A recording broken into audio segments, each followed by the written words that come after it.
Hello, everybody. It is Wednesday, February 10th. Hope you guys are having a good week so far. Guys, this is an all belts class again. We did this on Monday. We're going to do it again today. I wasn't sure how it was going to work out, but I got to tell you, I loved how our younger students, our young white belts, our beginners, really picked up on and seemed to enjoy the change of pace of doing the bag type work and doing the sparring type drills and the footwork. So this is a little bit different than our normal class format. We're not breaking it down by levels. We're just giving everybody a workout. So before we get started though, guys, I need everybody to pause the video now. You're gonna go to your app, click on curriculum, click on Lima Online, and do the warm-ups. And don't just do the warm-ups to get them done, but do the warm-ups to be warmed up. So pause the video, come back, and we'll see you in a second. All right, welcome back, guys. So like I said, we're gonna continue with the same theme that we've been doing all week. We're going to start with our footwork, guys. We're going to start with our footwork. Then we're going to work on some movement, some angles, and things like that. Then, depending on what you guys have at home to use for equipment, if you have a bag, that's the best option for you guys, if you have a bag. If you have a partner that can use their hands or a pillow or something to give you targets, that's fine too. If you need to train just on the air, guys, that's called shadow boxing, shadow training. That's fine as well. Throughout today's workout, you're going to need a couple things with you. One, you're going to want a bottle of water, okay? Two, you need to have a timer of some kind so you can set your intervals, whether you're doing 30-second rounds, 1-minute rounds, 2-minute rounds, 30 seconds rest, 1 minute rest, or 2 minutes rest. Nobody should be doing 2 minutes rest. That's too much time, okay? And then you also want to have some music. Now, I can't play music right now because YouTube mutes my video when I play music. So I can't play music. And then you just hear. That'd be nice if that's all I heard from him all the time. Anyway. So we can't play music, but you guys can. All right, guys, so first, let's get in our defensive stance. Let's look at a couple things. Now, this week, I've really been drilling home the fundamentals of a good defensive stance. So, one, if you notice normally when I stand normal, my feet are beneath my shoulders. I have good balance. If my feet are too wide, it's hard for me to move. If my feet are too narrow, obviously, we have a little less balance. So my feet are underneath my shoulders here. Same thing when we get in a defensive stance. If you can see from the side, my feet are shoulder width apart, okay?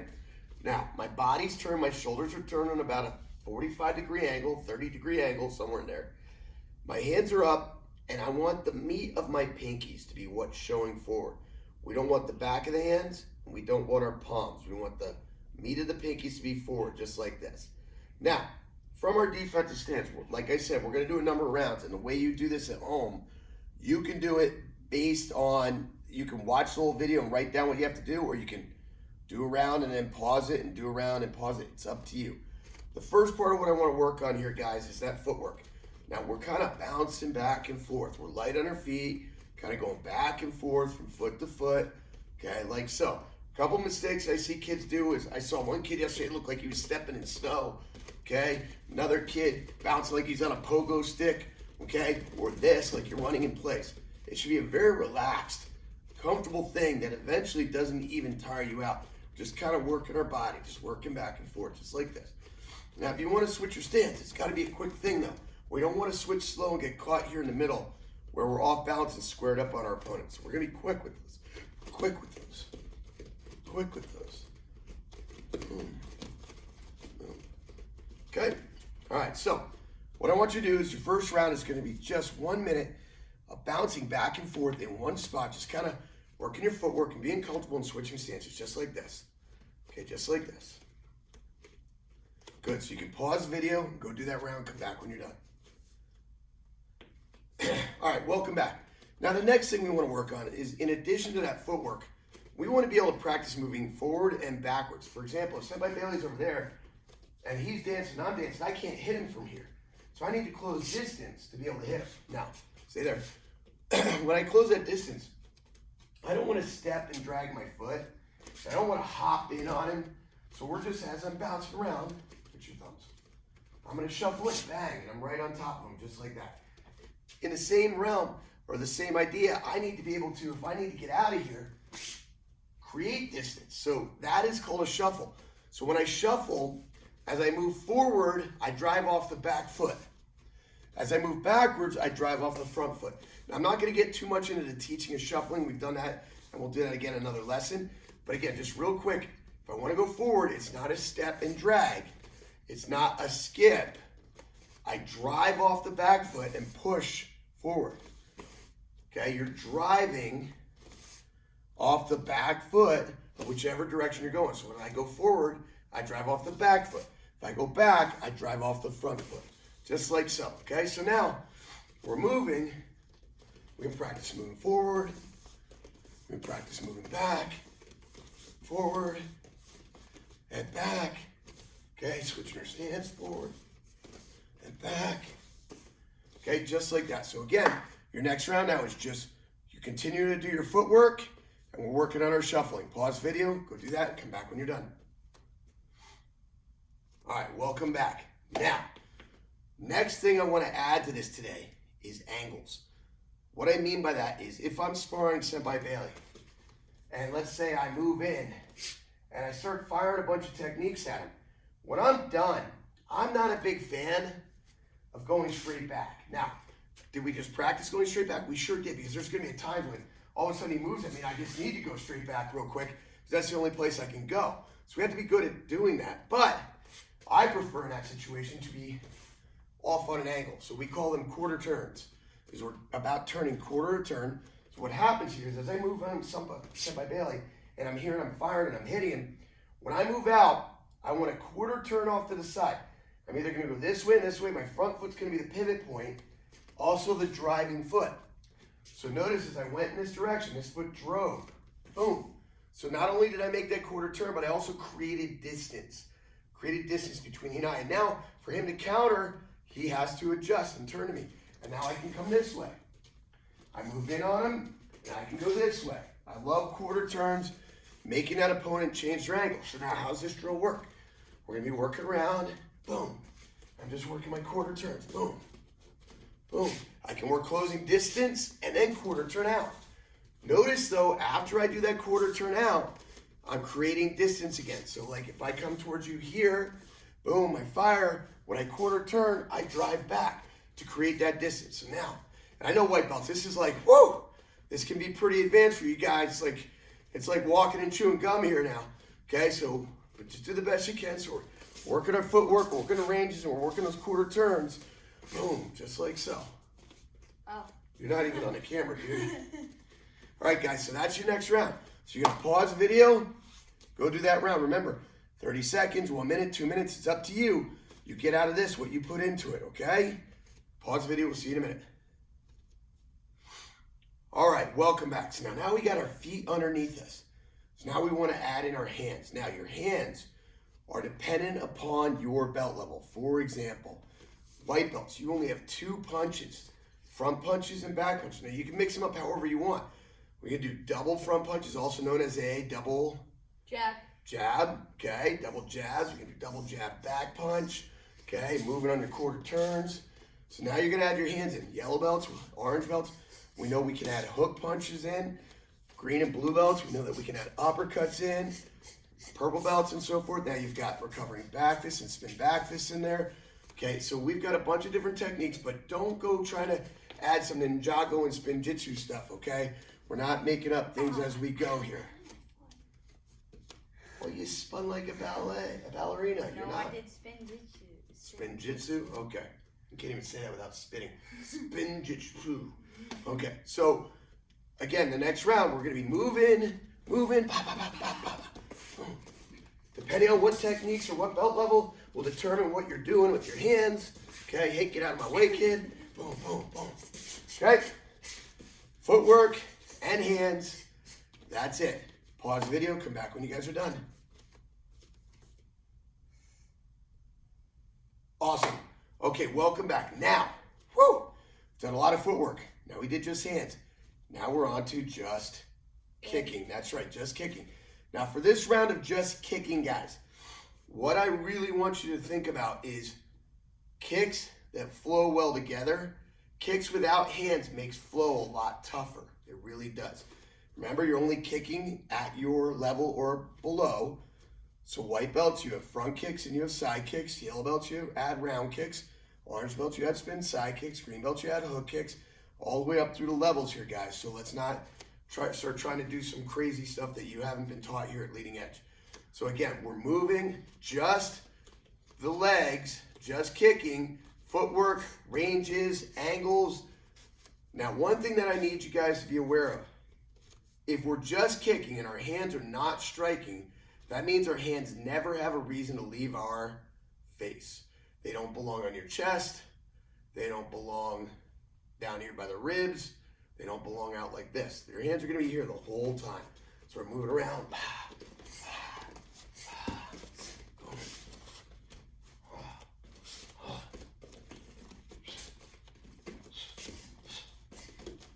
Okay, and so forth. He's doing some spin jitsu over there off camera. All right, guys, so like I said, this round, whatever your intervals are, just kicking inside your range, hands up, music turned up, get your round in, go. All right, welcome back. Now, we're almost there. Now what I want you guys to do is grab a bottle of water and listen to me for a second, just get a quick drink. So today, what I want to talk about is work ethic. Work ethic, okay? Someone with good work ethic knows how to put the work in to the best of their ability without constantly being reminded, without constantly being told what to do, okay? So for example, you're training at home right now. You training in your own home is all about work ethic. You made yourself get up and turn on this class. You made yourself get ready to do some training. Now, your work ethic will determine what you get out of this. If you're sitting around watching a video and kind of going through the motions, well, you're not going to get your full benefit. But if you are really doing this to the best of your ability, if you're really pushing yourself, if you're really giving it your all, you're going to benefit. That work ethic carries over to everything that we do in our lives. So, for example, with me, work ethic is one of the things I take a lot of pride in. I work hard. Nobody has to tell me every morning to get up, go down to my home office and start responding to emails. Nobody has to tell me to start to do advertising work. Nobody has to tell me to work on curriculum development. Nobody has to tell me to work on my lesson plans. Nobody has to tell me to come to work and get here early because I have extra stuff I need to be done. Nobody has to tell me that I'm not rushing out the door right at the end of the last class, but I'm not leaving until everything I need to be done is done, including re-sanitizing and entering paperwork and stuff like that. Nobody has to tell me because I have a good work ethic. Nobody tells me that in between teaching this class and coming back here in the afternoon, I'm gonna make myself go to the gym because I have work ethic. Now, that's not natural for everybody. A lot of us, we do just what we need to do to get by. You know, for example, let's use youth sports for a second. And I'm going to use lacrosse because my kids both play lacrosse and I coach lacrosse. So are you the type of kid that you go to practice and you give it your all at practice, but that's the only time you work on lacrosse is at practice? Or are you the type of kid that, man, you're in the backyard every day that it's not snowing, you're out there working on the bounce back with your, are you the kid that's working on your shooting on your own? Are you the kid that's walking around the house on a crazy rainy day, just cradling your stick and getting good with your hands? Okay, are you watching TikTok and YouTube, or are you watching college and pro lacrosse games to learn the game more? Work ethic. Are you the type of kid that goes to school and you do just what you need to do in the classroom and the teacher likes you because you're very respectful and you come home and you get your homework done and you're done? Or are you a kid that says, man, I really need to work on this a little bit more, and you do a little extra studying? Are you the type of employee at your job that comes in and gets there right on time and leaves right at closing bell? Or are you that type of person that gets to work a little bit early and gets a head start on things? And are you the type of person that will work till the job is done and it's done right regardless of the time? Work ethic. Let's see how you're going to apply that work ethic into the next 4 rounds of sparring that we're going to do. Here's how it's going to work, guys. We've done 1 round of just footwork. We've done 1 round of footwork with moving forward and back. We did 1 round of footwork with angles. We did 1 round of just hands. We did 1 round of just feet. We're at 5 rounds so far. We're going to 9 total rounds today. If you want to go to 10, make it. go for it. That's up to you. Your rounds, you need a timer and you need music, okay?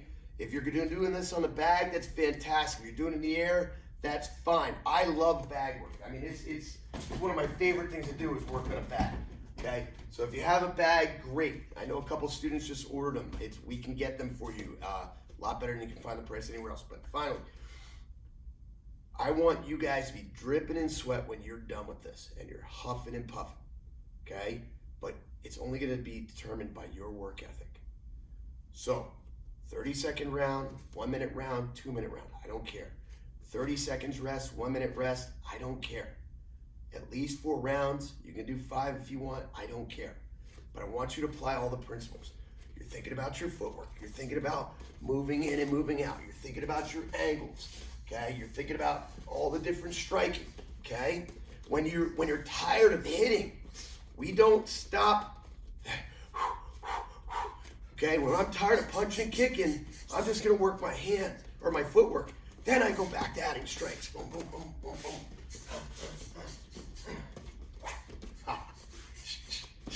Okay, just like so. If you're on a bag, I love it, guys. I love it.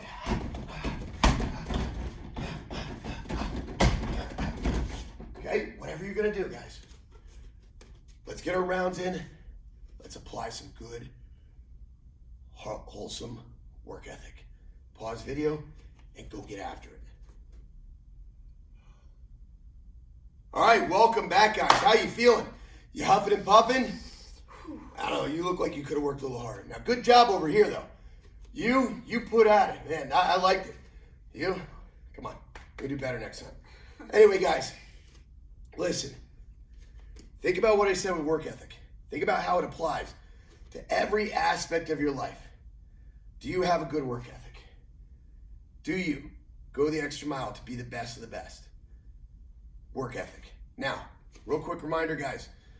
You guys asked for leading edge martial art masks. I was dragging my feet hoping this pandemic would be over sooner than later. And because I didn't go ahead and order masks, the pandemic drug on. So now I'm ordering masks, hoping that it jinxes me and that pandemic suddenly ends and we don't need masks. And that would be a happy problem. And I'm happy to take that for you.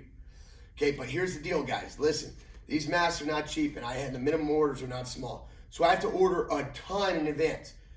I would like you guys to do some pre-ordering to help me offset the cost of getting these things ordered.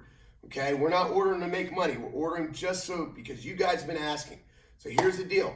I sent you an email with the order form for the Leading Edge Martial Art mask. They're gonna have our logo on one side and they're gonna say Lima Strong on the other side.